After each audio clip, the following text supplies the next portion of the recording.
I grew up in a small town, inside an even smaller religious community, where people held on to their beliefs with a mixture of fear and sincerity. Our world was governed by immovable principles. Right was right, wrong was wrong, and there was really no middle ground between the two. Everybody was doing their best, and everybody was failing miserably. And while I was certainly no exception to that rule, I still grew up to become everything that this community wanted their daughters to be. Married to a man, educated, beginning a shining career in academics, all while holding to the political narrative I had been taught and itching to start a family of my own. And in 2010, that's exactly what I did. I was ecstatic to find out that I was pregnant for the very first time and eagerly anticipating that 20-week ultrasound where I would get to learn my baby's gender. What I was not anticipating, however, is the reality, which is that I would have left that appointment completely different from when I walked in. There, I learned that I was carrying identical twin boys who were suffering from twin-to-twin transfusion syndrome, which is a known and lethal complication impacting circulation and development. Twin B, who we named Isaac, had literally just passed away. And twin A, John's, scans revealed that he didn't have a stomach. His limbs were contractured into his body, his feet were clubbed, and his brain was so severely flooded that all neurological development had stopped. Initially, my worldview prompted me to learn as much as I could so that I would be prepared for whatever challenging future I would have with my son, but challenge turned pretty quickly into a crisis when I began to show signs of sepsis. At that point, in carrying deep shame, I decided to terminate my pregnancy at the 22-week mark. I told everybody that my sons had passed on their own and that I was simply going to deliver them stillborn because I didn't want anyone to know what I was doing. Where I grew up, there was no acceptable reason to have an abortion. If God was sovereign, they would say, then you must leave the choice to him. And in the abstract, that doctrine made sense, but here, faced with the reality of saving my life or the life of a baby who couldn't live, it was just too heavy. Was God really so cruel that he had set me up to die just to prove to him and to the world that I was a good enough Christian? I couldn't do it. I was not good enough according to that standard because I wanted to live. And so at 4:45 in the morning on June 29th, 2010, I delivered my sons and did the best that I could to help them pass in peace. Complications led to a long and, quite frankly, ridiculous recovery. But 13 months later, I gave birth to the most beautiful baby girl. And I just committed to keep my secret until nearing her third birthday when we decided to try again. 16 weeks into that pregnancy, I contracted pneumonia with a cough so bad that I broke my own water. For weeks, I worked with my OB and the high-risk team at Evergreen Hospital to try to salvage the pregnancy, but in the end, the opening in my cervix and a tear along the uterine wall meant that not only was I bleeding extensively, but I had also developed a really severe infection. On the morning of March 6, 2014, I woke up to a gush of blood and steady cramping, and we rushed to the hospital, where I begged my doctor to just please make it so that this wasn't happening to me again. Please just send me home. With endless tenderness, she told me that the choice was mine.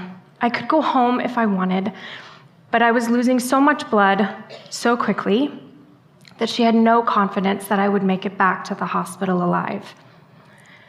And so that night, at 10:29 p.m., I ended a second pregnancy and ushered my son Malcolm from the life within my body to the life beyond. You know, even now, when I'm thinking back on those terrible days, I'm not sure that I'm even telling the story in a way that does justice to how complicated this choice was for me. If I really wanted you to understand what it's like to end a pregnancy with a baby that you want, a baby who can't breathe and can't cry and doesn't wiggle or move or squirm when they place him on your chest, I think I would just stand here with my eyes closed in complete and utter silence.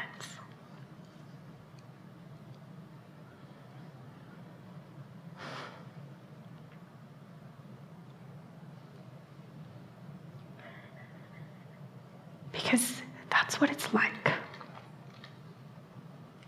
It's dark and empty and isolating and so quiet. Within moments of delivering Malcolm's tiny body, I knew that secrets and silence were just not going to work for me. And I knew because I had tried it. But the truth had become like fire shut up in my bones, and I knew that I would never find my way forward by just pretending that this had not happened the way that it did. And so 3 months after that loss, I shifted my academic focus over to the way that we, particularly communities of faith, talk about pregnancies that end, either spontaneously through miscarriage and stillbirth, or electively through abortion. And what I've learned is that while our rhetoric drips with compassion for the one and disdain for the other, what's common in the conversation of both of them is silence. The people who experience it almost never talk about it. Now, this is a sharp contrast to the 15 and 1600s, where the most common response to the question of, "How many kids do you have?" was, "I have 7, 3 living." In those days, the lost were rarely named, but very often acknowledged, because infant loss and pregnancy loss were so common that almost everyone had experienced it. Thankfully, modern medicine has changed that reality, at least for those of us in the West, dropping the rate of documented miscarriages down to around 10 to 20% of pregnancies. The stillbirth rate has declined as well, dropping to somewhere around 1 in every 175 pregnancies. White, straight, cisgendered women like myself certainly benefit the most from these advancements. It is not lost on me that it is a privilege to birth safely in America. And yet, even those of us with the highest chance for survival fear miscarriage and stillbirth so significantly that most of us don't even announce our pregnancies until we are convinced that they are viable. And when a pregnancy doesn't make it to viability, the pregnant person is often just left to grieve in silence because nobody knew we were pregnant to begin with. But that silence takes a dark and shameful turn when it comes to abortion seekers, because our suffering is only deemed valid if the hearer of our story decides that the reason for our abortion was good enough to begin with. The religious community makes even starting this conversation really challenging, because so many march through the streets and stand outside clinics, equating abortion seekers like myself to murderers, and trying to convince us that abortion is akin to atrocities like the Holocaust. And if that wasn't bad enough, the overturn of Roe has intensified this rhetoric in really toxic ways on both sides of the debate, where the conversation looks something like this. We each trot out our experts and complement their arguments with the single most shocking story we can find. That one story we think will scare the other side into jumping ship and hopping over. But that's the reason I think that this conversation isn't really moving forward. We are using single stories for their shock value, rather than making space for and collecting the thousands and millions of stories with the belief that they can enlighten the way forward. Those of us who work with qualitative data know that storytelling can do that. They can enlighten actionable solutions because millions of stories stacked one on top of the other can illuminate, yes, what's unique in people's experiences, but more importantly, what's common among them. What really happens in hospitals and clinic rooms across the country? What do patients hear when we use certain language? Which care strategies are the most helpful? What do parents and families need in order to support their loved ones through something more this complicated?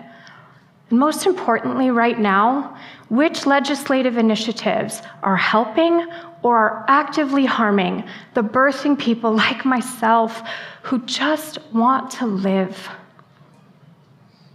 So if you are like me, and you have navigated this complicated choice, I want you to know that I see you, and I think you are incredibly brave. If you're like me, hiding, hoping that nobody will loop you into a religious or political debate over something so personal that you really suffered through, tonight, I am asking if you will come into the light. I have lived freely in my story for the last decade, and while I have certainly encountered my share of disdain, what I have more so found is the community of people who love me and affirm me and are so glad that I lived. And at the end of the day, no political talking point can tell us more than your experience can. We need to hear your story. And if you're here holding your anti-abortion beliefs with even sincere faith, I'm asking, will you listen to us? In this room alone, 1 in 4 of the birthing people have or will experience a pregnancy loss to miscarriage. In the United States each year, between 21 and 26,000 people lose a pregnancy to stillbirth, over 2 million people worldwide. And if early data is correct, over 1 million people received abortion health care in the United States in 2023, which is a number higher than abortion rates before the Dobbs decision. And that means that there are millions of experiences that you haven't heard and you can't even imagine unless you become willing to listen to us. And we need your help. We need you to make the space. If your loss was spontaneous and heartbreaking, I hope that you will continue with your words the pregnancy that you couldn't sustain with your body. Because at the end of the day, the most beautiful facets of life grow from the places where your story intersects with the stories of others, which means that I believe I owe my story to parents past and parents present and parents future, to feminist scholarship and to the world's demand for safety and inclusivity and justice.